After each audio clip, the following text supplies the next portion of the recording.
जय श्री कृष्ण दोस्तों। ओम श्री परमात्मने नमः। गीता का 18वां अध्याय। उसके उपरांत अर्जुन बोले, हे महाबाहो, हे अंतर्यामिन, हे वासुदेव, मैं संन्यास और त्याग के तत्व को पृथक पृथक जानना चाहता हूँ। इस प्रकार अर्जुन के पूछने पर श्री कृष्ण भगवान बोले, हे अर्जुन, कितने ही पंडित जन तो काम्य कर्मों के त्याग को संन्यास जानते हैं और कितने ही विचार कुशल पुरुष सब कर्मों के फल के त्याग को त्याग कहते हैं, तथा कई एक विद्वान ऐसे कहते हैं कि कर्म सभी दोषयुक्त हैं, इसलिए त्यागने के योग्य हैं, और दूसरे विद्वान ऐसे कहते हैं कि यज्ञ, दान और तप रूप कर्म त्यागने योग्य नहीं है। परंतु हे अर्जुन, उस त्याग के विषय में तू मेरे निश्चय को सुन। हे पुरुष श्रेष्ठ, वह त्याग सात्विक, राजस, तामस ऐसे तीनों प्रकार का ही कहा गया है, तथा यज्ञ, दान और तप रूप कर्म त्यागने के योग्य नहीं है, किंतु वह निसंदेह करना कर्तव्य है, क्योंकि यज्ञ, दान और तप यह तीनों ही बुद्धिमान पुरुषों को पवित्र करने वाले हैं। इसलिए हे पार्थ, यह यज्ञ, दान और तप रूप कर्म तथा और भी संपूर्ण श्रेष्ठ कर्म आसक्ति को और फलों को त्याग कर अवश्य करने चाहिए। ऐसा मेरा निश्चय किया हुआ उत्तम मत है। और हे अर्जुन, नित्य कर्म का त्याग करना योग्य नहीं होता, इसलिए मोह से उसका त्याग करना तामस त्याग कहा गया है। यदि कोई मनुष्य जो कुछ कर्म है वह सभी दुख रूप है, ऐसे समझकर शारीरिक क्लेश के भय से कर्मों का त्याग कर दे, तो वह पुरुष उस राजस त्याग को करके भी त्याग के फल को प्राप्त नहीं होता, अर्थात उसका वह त्याग करना व्यर्थ ही होता है। हे अर्जुन, करना कर्तव्य है ऐसे समझकर ही जो शास्त्र विधि से नियत किया हुआ कर्तव्य कर्म आसक्ति को और फल को त्याग कर किया जाता है, वही सात्विक त्याग माना गया है। अर्थात कर्तव्य कर्मों को स्वरूप से न त्याग कर उनमें जो आसक्ति और फल का त्यागना है, वही सात्विक त्याग माना गया है। हे अर्जुन, जो पुरुष अकल्याणकारक कर्म से तो द्वेष नहीं करता और कल्याणकारक कर्म में आसक्त नहीं होता, वह शुद्ध सत्व गुण से युक्त हुआ पुरुष संशय रहित, ज्ञानवान और त्यागी है। क्योंकि देहधारी पुरुष के द्वारा संपूर्णता से सब कर्म त्यागे जाने को शक्य नहीं है, इससे जो पुरुष कर्मों के फल का त्यागी है वही त्यागी है ऐसे कहा जाता है। सकामी पुरुषों के कर्म का ही अच्छा, बुरा और मिला हुआ ऐसे 3 प्रकार का फल मरने के पश्चात भी होता है, और त्यागी पुरुषों के कर्मों का फल किसी काल में भी नहीं होता, क्योंकि उनके द्वारा होने वाले कर्म वास्तव में कर्म नहीं है। हे महाबाहो, संपूर्ण कर्मों की सिद्धि के लिए अर्थात संपूर्ण कर्मों की सिद्धि में होने में यह 5 हेतु सांख्य सिद्धांत में कहे गए हैं, उनको तू मेरे से भली प्रकार जान। हे अर्जुन, इस विषय में आधार और कर्ता तथा न्यारे न्यारे करण और नाना प्रकार की न्यारी न्यारी चेष्टा एवं वैसे ही 5वां हेतु देव कहा गया है, क्योंकि मनुष्य मन, वाणी और शरीर से शास्त्र के अनुसार अथवा विपरीत भी जो कुछ कर्म आरंभ करता है, उसके यह 5 ही कारण है। परंतु ऐसा होने पर भी जो पुरुष अशुद्ध बुद्धि होने के कारण उस विषय में केवल शुद्ध स्वरूप आत्मा को करता देखता है, वह मलिन बुद्धि वाला अज्ञानी यथार्थ नहीं देखता है। हे अर्जुन, जिस पुरुष के अंतःकरण में मैं करता हूँ ऐसा भाव नहीं है, तथा जिसकी बुद्धि सांसारिक पदार्थों में और संपूर्ण कर्मों में लिपायमान नहीं होती, वह पुरुष इन सब लोगों को मारकर भी वास्तव में न तो मरता है न पाप से बनता है। हे भारत, ज्ञान और ज्ञेय ये तीनों तो कर्म के प्रेरक है, अर्थात इन तीनों के संयोग से तो कर्म में पर्वत होने की इच्छा उत्पन्न होती है, और कर्ता, कारण और क्रिया ये तीनों कर्म के संग्रह है, अर्थात इन तीनों के संयोग से कर्म बनता है। उन सब में ज्ञान और कर्म तथा कर्ता भी गुणों के भेद से सांख्य शास्त्र में 3-3 प्रकार से कहे गए हैं, उसको भी तू मेरे से भली प्रकार सुन। हे अर्जुन, जिस ज्ञान से मनुष्य पृथक पृथक सब भूतों में एक अविनाशी परमात्मा भाव को विभाग रहित समभाव से देखता है, उस ज्ञान को तू सात्विक जान। और जो ज्ञान अर्थात जिस ज्ञान के द्वारा मनुष्य संपूर्ण भूतों में भिन्न भिन्न प्रकार के अनेक भावों को न्यारा न्यारा करके जानता है, उस ज्ञान को तू राजस जान। और जो ज्ञान एक कार्य रूप शरीर में ही संपूर्णता के सदस्य आसक्त है, अर्थात जिस विपरीत ज्ञान के द्वारा मनुष्य एक क्षण भंगुर नाशवान शरीर को ही आत्मा मानकर उसमें सर्वस्व की भांति आसक्त रहता है, तथा जो बिना युक्ति वाला तत्व अर्थ से रहित और तुच्छ है, वह ज्ञान तामस कहा गया है।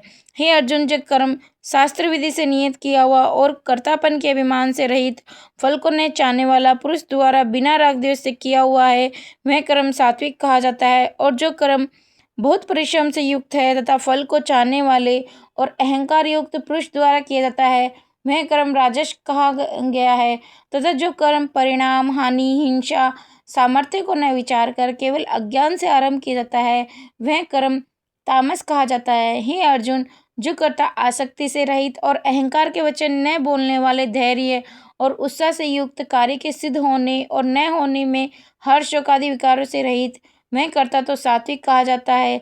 जो आसक्ति से युक्त, कर्मों के फल को चाहने वाला और लोभी है, तथा दूसरों को कष्ट देने के स्वभाव वाला, असदाचारी और हर्ष शोक से लिपायमान है, वह कर्ता राजस कहा गया है। जो विपेक्ष युक्त चित्त वाला, शिक्षा से रहित, घमंडी, धूर्त और दूसरों की आजीविका का नाशक एवं शोक करने के स्वभाव वाला, आलसी और दीर्घसूत्री है, वह कर्ता तामस कहा जाता है। हे अर्जुन, तू बुद्धि का और धारण शक्ति का भी गुणों के कारण 3 प्रकार का भेद संपूर्णता से विभाग पूर्वक मेरे से कहा हुआ सुन। हे पार्थ, प्रवृत्ति मार्ग और निवृत्ति मार्ग को, तथा कर्तव्य और अकर्तव्य को, एवं भय और अभय को, तथा बंधन और मोक्ष को जिस बुद्धि तत्व से जानती है, वह बुद्धि तो सात्विकी है। हे पार्थ, जिस बुद्धि के द्वारा मनुष्य धर्म और अधर्म को, तथा कर्तव्य और अकर्तव्य को भी यथार्थ नहीं जानता, वह बुद्धि राजसी है। और हे अर्जुन, जो तमोगुण से आवर्त हुई बुद्धि अधर्म को धर्म ऐसा मानती है, तथा और भी संपूर्ण अर्थों को विपरीत ही मानती है, बुद्धि तामसी है। हे पार्थ, ध्यान योग के द्वारा जिस अव्यभिचारिणी धारणा से मनुष्य मन, प्राण और इंद्रियों की क्रियाओं को धारण करता है, वह धारणा तो सात्विकी है।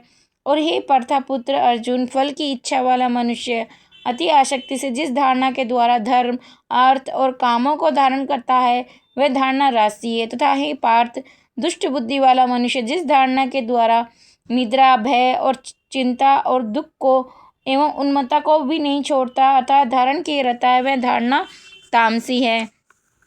हे अर्जुन, अब सुख भी तू 3 प्रकार का मेरे से सुन। हे भरत श्रेष्ठ, जिस सुख में साधक पुरुष भजन, ध्यान और सेवादि के अभ्यास से रमण करता है और दुखों के अंत को प्राप्त होता है, वह सुख प्रथम साधन के आरंभ काल में यद्यपि विषय के सदृश से भासता है, परंतु परिणाम में अमृत के तुल्य है। इसलिए जो भगवत विषयक बुद्धि के प्रसाद से उत्पन्न हुआ सुख है, वह सात्विक कहा गया है। जो सुख विषय और इंद्रियों के संयोग से होता है, वह यद्यपि भोग काल में अमृत के सदृश से भासता है, परंतु परिणाम में विषय के सदृश है, इसलिए वह सुख राजस कहा गया है। तथा जो सुख भोग काल और परिणाम में भी आत्मा को मोहने वाला है, वह निद्रा, आलस्य और प्रमाद से उत्पन्न हुआ सुख तामस कहा गया है। और हे अर्जुन, पृथ्वी में या स्वर्ग में अथवा देवताओं में ऐसा वह कोई भी प्राणी नहीं है कि जो इन प्रकृति से उत्पन्न हुए तीनों गुणों से रहित हो, क्योंकि यावन मात्र सर्व जगत त्रिगुणमयी माया का ही विकार है। इसलिए हे प्रथम, ब्राह्मण, क्षत्रिय और वैश्यों को तथा शूद्रों के भी कर्म स्वभाव से उत्पन्न हुए गुणों करके विभक्त किए गए हैं, अर्थात पूर्वकृत कर्मों के संस्कार रूप स्वभाव से उत्पन्न हुए गुणों के अनुसार विभक्त किए गए हैं। उनमें अंतःकरण का निग्रह, इंद्रियों का दमन, बाहर भीतर की शुद्धि, धर्म के लिए कष्ट सहना और क्षमा भाव एवं मन, इंद्रियां और शरीर की सरलता, आस्तिक बुद्धि और शास्त्र विषयक ज्ञान और परमात्मा तत्व का अनुभव भी है। ये तो ब्राह्मण के स्वाभाविक कर्म है। शूरवीरता, तेज, धैर्य, चतुरता और युद्ध में भी न भागने का स्वभाव एवं दान और स्वामी भाव अर्थात निस्वार्थ भाव से सबका हित सोचकर शास्त्रज्ञ अनुसार शासन द्वारा प्रेम के सहित पुत्र तुल्य प्रजा को पालन करने का भाव, ये सब क्षत्रिय के स्वाभाविक कर्म है। खेती, गोपालन और क्रय विक्रय रूप सत्य व्यवहार, ये वैश्य के स्वाभाविक कर्म है। और सब वर्णों की सेवा करना, यह शूद्र का भी स्वाभाविक कर्म है। एवं इस अपने अपने स्वाभाविक कर्म में लगा हुआ मनुष्य भगवत प्राप्ति रूप परम सिद्धि को प्राप्त होता है। परंतु जिस प्रकार से अपने स्वाभाविक कर्म में लगा हुआ मनुष्य परम सिद्धि को प्राप्त होता है, उस विधि को तू मेरे से सुन। हे अर्जुन, जिस परमात्मा से सर्वभूतों की उत्पत्ति हुई है और जिससे यह सर्व जगत व्याप्त है, उस परमेश्वर को अपने स्वाभाविक कर्म द्वारा पूजकर मनुष्य परम सिद्धि को प्राप्त होता है। इसलिए अच्छी प्रकार आचरण किए हुए दूसरे के धर्म से गुण रहित भी अपना धर्म श्रेष्ठ है, क्योंकि स्वभाव से नियत किए हुए सब धर्म रूप कर्म को करता हुआ मनुष्य पाप को नहीं प्राप्त होता है। अतएव एक कुंती पुत्र, दोषयुक्त भी स्वाभाविक कर्म को नहीं त्यागना चाहिए, क्योंकि धुएं से अग्नि के सदृश सभी कर्म किसी न किसी दोष से आवर्त हैं। हे अर्जुन, सर्वत्र आसक्ति रहित बुद्धि वाला स्पृहा रहित और जीते हुए अंतःकरण वाला पुरुष सांख्य योग के द्वारा भी परम निष्कर्म्य सिद्धि को प्राप्त होता है, अर्थात क्रिया रहित शुद्ध सच्चिदानंद घन परमात्मा की प्राप्ति रूप परम सिद्धि को प्राप्त होता है। इसलिए ही कुंती पुत्र अंतःकरण की शुद्धि रूप सिद्धि को प्राप्त हुआ पुरुष जैसे सांख्य योग के द्वारा सच्चिदानंद घन परमा को प्राप्त होता है, तथा जो तत्वज्ञान की परानिष्ठा है उसको भी तू मेरे से संक्षेप से जान। हे अर्जुन, विशुद्ध बुद्धि से युक्त, एकांत और शुद्ध देश का सेवन करने वाला तथा मिताहारी, जीते हुए मन वाणी शरीर वाला और दृढ़ वैराग्य को भली प्रकार प्राप्त हुआ पुरुष निरंतर ध्यान योग के प्रायण हुआ, सात्विक धारणा से अंतःकरण को वश में करके तथा शब्दाधिक विषयों को त्याग कर और राग द्वेष को नष्ट करके तथा अहंकार बल घमंड काम क्रोध और संग्रह को त्याग कर ममता रहित और शांत अंतःकरण हुआ सच्चिदानंद ब्रह्मा में एकीभाव होने के लिए योग्य होता है। फिर वह सच्चिदानंद घन ब्रह्मा में एकीभाव से स्थित हुआ प्रसन्न चित्त वाला पुरुष न तो किसी वस्तु के लिए शोक करता है, न किसी की आकांक्षा ही करता है, एवं सब भूतों में संभा हुआ मेरी पराभक्ति को प्राप्त होता है। उस पराभक्ति के द्वारा मेरे को तत्व से भली प्रकार जानता है कि मैं जो और जिस प्रभाव वाला हूँ तथा उस भक्ति से मेरे को तत्व से जानकर तत्काल ही मेरे में प्रवेश हो जाता है, अर्थात अनन्य भाव से मेरे को प्राप्त हो जाता है। फिर उसकी दृष्टि में मुझ वासुदेव के सिवा और कुछ भी नहीं रहता। मेरे प्राण हुआ निष्काम कर्मयोगी तो संपूर्ण कर्मों को सदा करता हुआ भी मेरी कृपा से सनातन अविनाशी परम पद को प्राप्त हो जाता है। इसलिए हे अर्जुन, तू सब कर्मों को मन से मेरे में अर्पण करके मेरे प्राण हुआ समतत्व बुद्धि रूप निष्काम कर्मयोग का अवलंबन करके निरंतर मेरे में चित्त वाला हो। इस प्रकार तू मेरे में निरंतर मन वाला हुआ मेरी कृपा से जन्म मृत्यु आदि सब संकटों को अन्यथा ही तर जाएगा, और यदि अहंकार के कारण मेरे वचनों को नहीं सुनेगा तो नष्ट हो जाएगा, अर्थात परमार्थ से भ्रष्ट हो जाएगा। जो तू अहंकार को अवलंबन करके ऐसा मानता है कि मैं युद्ध नहीं करूंगा, तो तेरा यह निश्चय मिथ्या है, क्योंकि क्षत्रियपन का स्वभाव तेरे को जबरदस्ती युद्ध में लगा देगा। हे अर्जुन, जिस कर्म को तू मोह से नहीं करना चाहता उसको भी अपने पूर्वकृत स्वाभाविक कर्म से बंधा हुआ परवश होकर करेगा। हे अर्जुन, शरीर रूप यंत्र में आरूढ़ हुए संपूर्ण प्राणी को अंतर्यामी परमेश्वर अपनी माया से उसके कर्मों के अनुसार भरमाता हुआ सब भूत प्राणी के हृदय में स्थित है। इसलिए हे भारत, सब प्रकार से उस परमेश्वर की अनन्य शरण को प्राप्त हो और उस परमात्मा की कृपा से ही परम शांति को और सनातन परम धाम को प्राप्त होगा। इस प्रकार वह गोपनीय से भी अति गोपनीय ज्ञान मैंने तेरे लिए कहा है। इस रहस्य युक्त ज्ञान को संपूर्णता से अच्छी प्रकार विचार करके फिर तू जैसे चाहता है वैसे ही कर, अर्थात जैसे तेरी इच्छा हो वैसे ही कर। इतना कहने पर भी अर्जुन का कोई उत्तर नहीं मिलने के कारण श्री कृष्ण भगवान फिर बोले, हैं अर्जुन, संपूर्ण गोपनीयों से भी अति गोपनीय मेरे परम रहस्य युक्त वचन को तू फिर भी सुन, क्योंकि तू मेरा अतिशय प्रिय है। इससे यह परम हितकारक वचन मैं तेरे लिए कहूँगा। हे अर्जुन, तू केवल मुझ सच्चिदानंद घन वासुदेव परमात्मा में ही अनन्य प्रेम से नित्य निरंतर अचल मन वाला हो और मुझ परमेश्वर को ही अतिशय श्रद्धा भक्ति सहित निष्काम भाव से नाम गुण और प्रभाव के श्रवण कीर्तन मनन पठन पाठन द्वारा निरंतर भजने वाला हो, तथा मेरा शंख चक्र गदा पद और क्रीट कुंडल आदि भूषणों से युक्त पीताम्बर वनमाला और कौस्तुंभी मणिधारी विष्णु का मन वाणी और शरीर के द्वारा सर्वस्व अर्पण करके अतिशय श्रद्धा भक्ति और प्रेम से विहलता पूर्वक पूजन करने वाला हो, और मुझ सर्वशक्तिमान विभूति बल ऐश्वर्य माधुर्य गंभीरता उदारता वात्सल्य और सुहृदता आदि गुणों से संपन्न सबके आश्रय रूप वासुदेव को विनय भाव पूर्वक भक्ति सहित साष्टांग दंडवत प्रणाम कर। ऐसा करने से तू मेरे को ही प्राप्त होगा।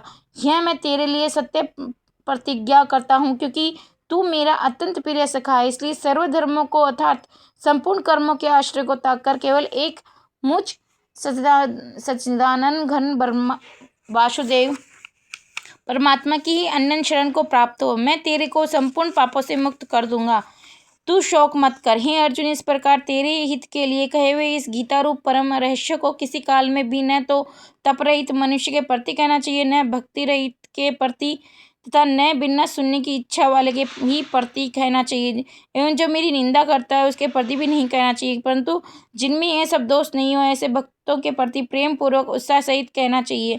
क्योंकि जो पुरुष मेरे में परम प्रेम करके इस परम रहस्य युक्त गीता शास्त्र को मेरे भक्तों में कहेगा, अर्थात निष्काम भाव से प्रेम पूर्वक मेरे भक्तों को पढ़ावेगा या अर्थ की व्याख्या द्वारा इसका प्रचार करेगा, वह निसंदेह मेरे को ही प्राप्त होगा। और न तो कोई उससे बढ़कर मेरा अतिशय प्रिय कार्य करने वाला मनुष्य में कोई है, न उससे बढ़कर मेरा अत्यंत प्यारा पृथ्वी में दूसरा कोई होवेगा। तथा हे अर्जुन, जो पुरुष इस धर्म में हम दोनों के संवाद रूप गीता शास्त्र को पढ़ेगा अर्थात नित्य पाठ करेगा, उसके द्वारा मैं ज्ञान यज्ञ से पूजित होऊंगा, ऐसा मेरा मत है। जो पुरुष श्रद्धायुक्त और दोष दृष्टि से रहित हुआ इस गीता शास्त्र का श्रवण मात्र भी करेगा, वह भी पापों से मुक्त हुआ उत्तम कर्म करने वाले के श्रेष्ठ लोकों को प्राप्त होवेगा। इस प्रकार गीता का महात्म्य कहकर भगवान श्री कृष्ण चंद्र आनंद कंद ने अर्जुन से पूछा, हे पार्थ, क्या यह मेरा वचन मैंने एकाग्र चित्त से श्रवण किया है? और हे धनंजय, क्या तेरा अज्ञान से उत्पन्न हुआ मोह नष्ट हुआ? इस प्रकार भगवान के पूछने पर अर्जुन बोले, हैं अच्युत, आपकी कृपा से मेरा मोह नष्ट हो गया है, मुझे स्मृति प्राप्त हुई है, इसलिए मैं संशय रहित हुआ स्थित हूँ और आपकी आज्ञा पालन करूँगा। इसके उपरांत संजय बोले, हे राजन, इस प्रकार मैंने श्री वासुदेव के और महात्मा अर्जुन के इस अद्भुत रहस्य युक्त और रोमांचक कारक संवाद को सुना, कैसे कि श्री व्यास जी की कृपा से इस दिव्य दृष्टि द्वारा मैंने इस परम रहस्ययुक्त गोपनीय योग को साक्षात कहते हुए इसमें योगेश्वर श्री कृष्ण भगवान से सुना है। इसलिए हे राजन, श्री कृष्ण भगवान और अर्जुन के इस रहस्ययुक्त कल्याणकारक और अद्भुत संवाद को पुनः पुनः स्मरण करके मैं बारंबार हर्षित होता हूँ। तथा हे राजन, श्री हरि के उस उत्तम अद्भुत रूप को भी पुनः पुनः स्मरण करके मेरे चित्त में महान आश्चर्य होता है और मैं बारंबार हर्षित होता हूँ। हे राजन, विशेष क्या कहूँ, जहाँ योगेश्वर श्री कृष्ण भगवान है और जहाँ गांडीव धनुषधारी अर्जुन है, वहीं पर श्री विजय विभूति और अचल नीति है, ऐसा मेरा मत है। इस प्रकार गीता का 8वां अध्याय मोक्ष संन्यास योग समाप्त होता है। जय श्री कृष्ण दोस्तों।